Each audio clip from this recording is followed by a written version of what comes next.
रियासत तेलंगाना में रोजाना कोरोना केसेस में दिन ब दिन इजाफा दर्ज किया जा रहा। आज रियासत तेलंगाना में 1087 कोरोना के नए केसेस दर्ज किए गए। वहीं 162 अफराद को सेहतियाब होने के बाद डिस्चार्ज कर दिया गया और 6 अफराद की मौत वाक़ई हो गई। जीएचएमसी हुदूद में आज 888 केसेस दर्ज किए गए।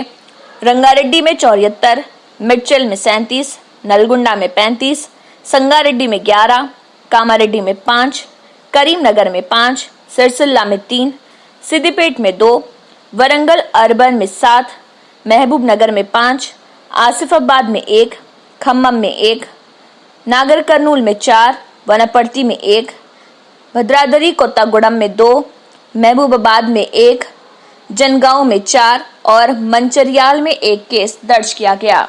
A1 टाउनशिप की एक और नई पेशकश। जहांगीर पीर दरगाह से 2 किलोमीटर पहले मल्टीनेशनल कंपनीज के करीब, जो कि बिल्कुल आबादी से लगा हुआ, बेंगलोर हाईवे से सिर्फ 5.5 किलोमीटर, बीटी रोड से लगा हुआ, तमाम डेवलपमेंट के साथ 5,50,000 में 100 गज का प्लॉट। A1 टाउनशिप में आपका ये छोटा सा इन्वेस्टमेंट आपका और आपके बच्चों का मुस्तकबिल बदल सकता है। आज ही तशरीफ लाएं और A1 टाउनशिप के इस प्रोजेक्ट से फायदा उठाएं। Office at pillar number 235 opposite fisheries department, Rajendra Nagar, Hyderabad. अगर आपने हमारे चैनल को अभी तक सब्सक्राइब नहीं किया है तो यहाँ पर रेड कलर का सब्सक्राइब बटन दिख रहा है, उसे क्लिक करें और हमारे चैनल को सब्सक्राइब कीजिए और साथ ही साथ बेल आइकन को भी क्लिक कीजिए, जिससे आपको ताज़ा अपडेट मिलती रहे।